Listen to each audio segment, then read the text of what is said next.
The learning space. There are two questions we will answer today.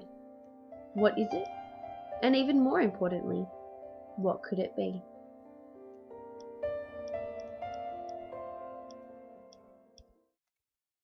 The first learning space we will look at today is the classroom in the school.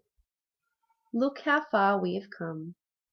From blank walls and rows of desks to bright colours, flexible furniture, and open classrooms. Over the years, there has been extensive research into the design of a classroom in school and how this can either impede or support students' learning. Let's take the second image of multicoloured round tables. According to Reed 2010, round shapes in a classroom are affiliated with students being calmer and feeling welcome. She also goes on to state that natural light and large windows are beneficial as they add visual interest and provide a window to the outside environment. Now when we compare this to the third image, it lacks the round tables. Does this mean students will be learning better in the first image? Maybe, maybe not. The key thing here is to understand that yes, a student's classroom design can definitely impact on their learning, be it in a positive or a negative way, but what is most important is how the teacher uses the space to its maximum potential to support students' learning. This leads us into the actual teaching occurring in the space. The way a room is set up can definitely lend itself to certain 21st century teaching practices, such as collaborative and cooperative learning. This can in turn support students' attainment of learning outcomes as well as their social development. Of utmost importance when designing a classroom is ensuring that the students themselves are involved in the process. This means together, students take ownership and pride in their learning space. Together, both teacher and student work together to create a safe, comfortable and stimulating learning space. Now we have looked at the classroom itself. Let us now move outside its walls and look beyond the classroom. This can be in the form of an excursion or even a school camp. According to the Department of Education, school excursions are structured learning experiences provided by the school and are conducted external to the school site. Now in the pictures provided, we can see students involved in three different types of environments: a farm, a zoo and a beach. These are just a few examples of possible excursion locations for students. A clear advantage of learning beyond the classroom is that it is getting students connecting their learning in the classroom with the real world. In most cases, students can be hands-on and therefore minds-on.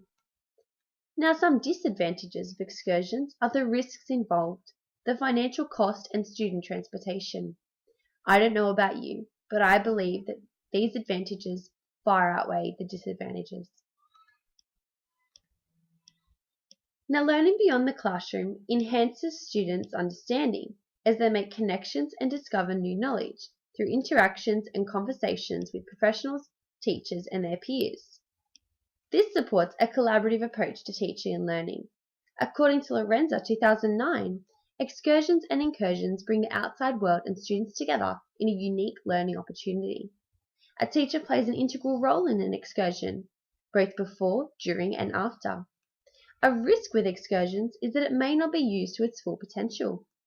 To ensure all learning opportunities are taken advantage of, teachers need to carefully plan interactions students will be involved in and ensure they are relevant to what they have been learning in the classroom. Finally, it is also imperative that the learning and conversations continue into the classroom long after the excursion itself. It is not what they do and see which is important, but what they take away from the experience. A space which is becoming more and more prevalent in education is that of the electronic learning space. The two images in front of you show two pieces of technology which many of you may be familiar with, the iPad and the interactive smartboard. Physically, this space will compromise of children using such devices. If you take a look at the second picture of the three boys using the iPad, you can see by the looks on their face they are quite engaged with whatever they are doing. That is one of the many advantages of ICT in the classroom, its ability to engage students in their learning. Other advantages include its ability to connect students, and that makes learning accessible for a range of students. Unfortunately, as with anything, there are some issues with its use as well. A major one is ensuring that students use them appropriately and are not involved in cyberbullying. Just as important is ensuring the teacher knows how to use ICT in their classroom to support student learning in an authentic and engaging way. A tool is only useful if one knows how to use it to achieve their goal.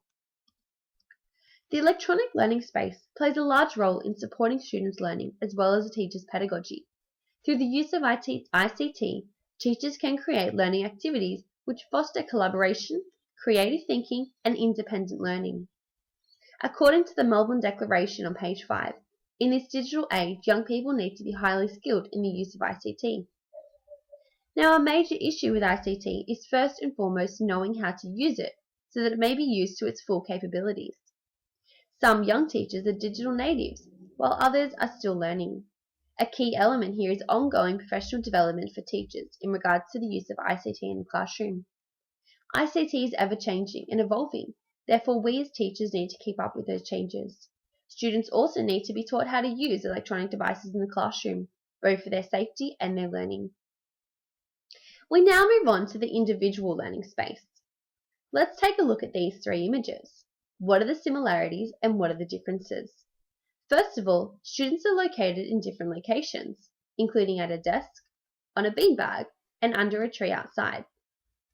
Now, in all three photos, the students seem to be relaxed, comfortable, and engaged, which is exactly what an individual learning space should look like. An advantage of an individual learning space is that the students can have a great say in what it looks like, feels like, and sounds like. On the same token, the student's choice in the learning space may bring about undue distractions. An individual learning space fosters independent learning, a skill which is integral to being a 21st century learner. One of the goals mentioned in the Melbourne Declaration on page 8 is for students to develop their capacity to learn and play an active role in their own learning. A teacher plays an indirect role in influencing a student's individual learning space. By creating an engaging learning environment in the classroom, this may influence a student's choice in regards to what type of place they would like to learn in best on their own. Let us now look at the group learning space. I wonder what this looks like to you. I want you to close your eyes and picture your classroom. Picture your school. What does it look like? Where are the children sitting?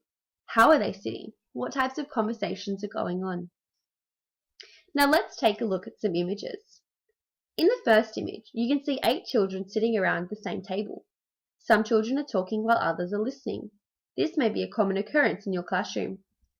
In the second image, we can see a class broken up into pairs, with one person talking while the other listens, engaged in a think-share pair. Again, a common occurrence in most classrooms. In the third and final image, we can see tables and chairs set up so that students would be sitting in groups of 6. This is what group learning spaces may look like. Groups of students talking and listening to each other, and furniture can be used to seat students for that function. I want you to again look at the first image of the children sitting around the table together.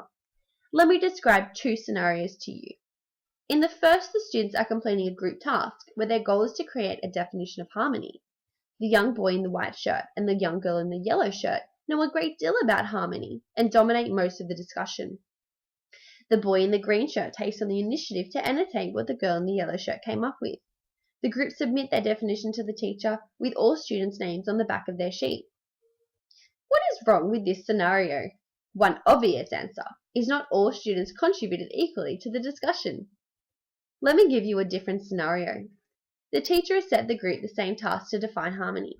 This time the teacher scaffolds the group learning by telling each student to write their own definition for harmony first. Second, they are to synthesize all their definitions to create one group definition. This time, all students have to contribute to the discussion, and all students' ideas are valued and used to create the final product. I wonder which scenario you would like to see in your classroom and in our school. Obviously, a clear disadvantage of group work is that collaborative and non-collaborative group work can physically look the same. It is the way it is run and scaffolded which determines its effectiveness in increasing student engagement and therefore improving their learning. An advantage of the group learning space is students are given the opportunity to discover new understandings from their peers. Learning is a social process and group learning fosters this notion. A group learning space, when implemented correctly, can result in students' achievement of particular outcomes as outlined in the curriculum, but at the same time can foster a student's social skills, which are crucial to them being a 21st century learner. It supports the pedagogy supported by Lev Vygotsky, that learning is a social process. According to Woolfolk and Margaret's 2007, he stated that much of children's learning is assisted by social interaction with teachers and their peers. The teachers and students who inhabit a group learning space may have a difficult yet achievable task: the negotiation of who is teaching. What I mean by this is that the teacher passes on the microphone to all of the students in their class. It is the students' turn to speak and listen to their peers. This process can be done dismally, or it can be done very effectively. The key is to explicitly teach students how to take on this role, and for us as teachers to know how to facilitate it. I now leave you with this final question to discuss. How can we make all 5 of these learning spaces in our school a place where students can learn to their best potential? How can we bring them all together? Thank you.